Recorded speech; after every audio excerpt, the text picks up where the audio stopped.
Hi, my name is Sarah Smith and I'm a horticulturalist here at Rogers Gardens, and today's video topic is going to be about growing gardenias in Southern California. There's been some really great new advances in gardenias, so if you've tried gardenias in the past and struggled a little bit, you're in great company because gardenias can be a little bit persnickety. But the new thing now is that gardenias have been grafted. So I have with me a great selection of a bunch of different grafted type gardenias. It's very similar to how they graft a rose, and what that means is they're taking the rootstock from a really hardy gardenia and they're grafting the typical ones that we like to grow onto that to just make it a little bit easier to grow. Gardenias really had a lot of issue bringing up any nutrients once the soil dipped down below the 50 range at nighttime. So we would get a lot of yellowing, we'd get a lot of issues with them. The leaves turning very yellow, dropping off, losing a lot of leaves in the wintertime. And with the grafting, that doesn't happen. So they're a lot more tolerant of a ton of more issues that we typically have here. Salinity in the soil, watering, they're able to withstand a little bit of water stress and a little bit of overwatering, although I don't suggest doing any of those to your gardenias. They are more tolerant and they're not going to be such drama queens about it, so it's really kind of a great thing. The other thing that's really nice too is that it helps them tolerate a little bit more weather extremes, which is what we notoriously have here and why so many of us have struggled with gardenias. So I'm going to share some of my tips and tricks to keeping them healthy. But if you've shied away from gardenias from bad past experience, try it again because it's so much easier and so much better, and you're going to just fall in love with that flower scent all over again.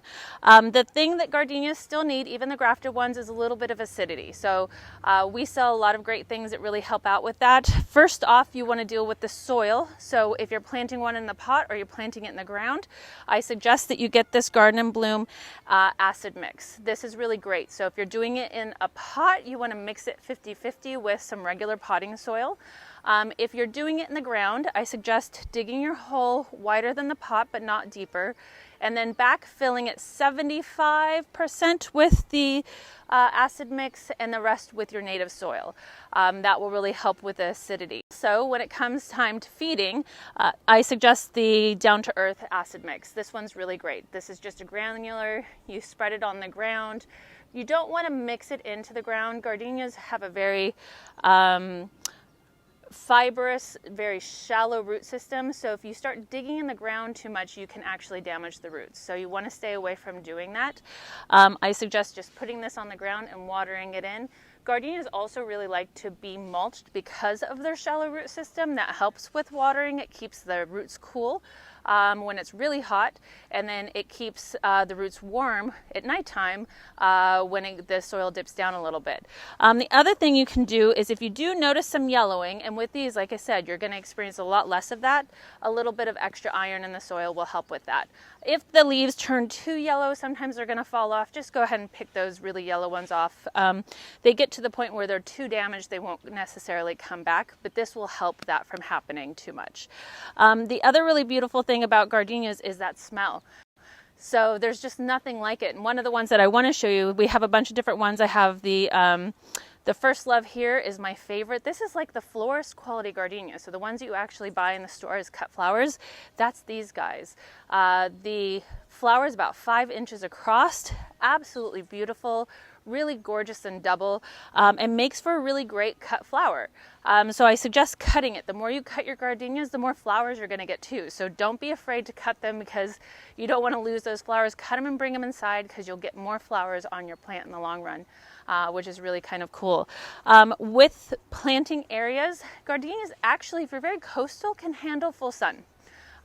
What they don't like is a lot of afternoon or evening time heat. So if you've ever walked past like a block wall and you've noticed there's radiant heat coming off of it after a hot summer day, do not plant your gardenia there. They do not like that. So being sheltered from hot afternoon heat off of a reflective wall, off of a stucco house, you want to be really careful of that.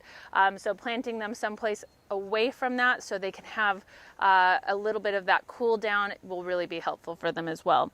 So some of the other really nice things about when you get in grafted gardenias is you can get other shapes as well. So I have all these great bush shapes here. There's an August Beauty here, which is a really beautiful, very prolific flower, smaller, but you get a lot of flowers on it. This one here is the Mystery Gardenia, which is very similar to the First Love, but a smaller flower, really nice double.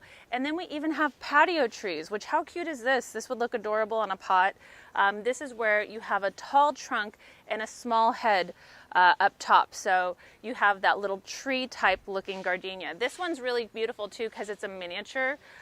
So it has little flowers and smaller foliage.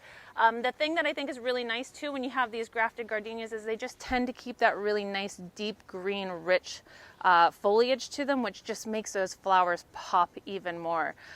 So it's really, really, really a great thing to have something new like this, and try them again. I promise you, gardenias are not as hard as they used to be in the past. As long as you're keeping these kind of tips and tricks up, keeping them well watered once you get them established. Just remember shallow roots, so they don't want to be soggy, but they don't want to dry out. And using that mulch will help you with that. It'll make your watering situation so much more easy. About 3 times a week if it's very hot out and you're very inland, to like 2 times a week if you're coastal, and then always make sure you're watching for rain and turning off your sprinklers or not irrigating if rain is coming up. But other than that, pretty simple and such a great reward to have that big, beautiful flower that smells so good. Cut them and bring them in your house. Impress all of your friends with your beautiful gardenia growing. I'm telling you, it's a really, really great thing to have. Revisit gardenias and enjoy that all over again. Thank you so much for tuning in. Make sure that you sign up for all of our emails. You get to know about all the new things coming into the garden, all the new specials and stuff that we have. If you're following our YouTube page, you can see all kinds of great videos that goes on, and there's so much information there that's just absolutely valuable. And then on our Facebook and our YouTube page, we always post different live streams. You can check them out live. You can view them later, ask your questions there. We can answer them live for you. If you look at it later, we can always answer those for you later if you put them down in the comments below. You can also shop our online boutique as well. We have all kinds of beautiful things there for you as well. So be well, be safe, and happy gardening, everybody. Bye.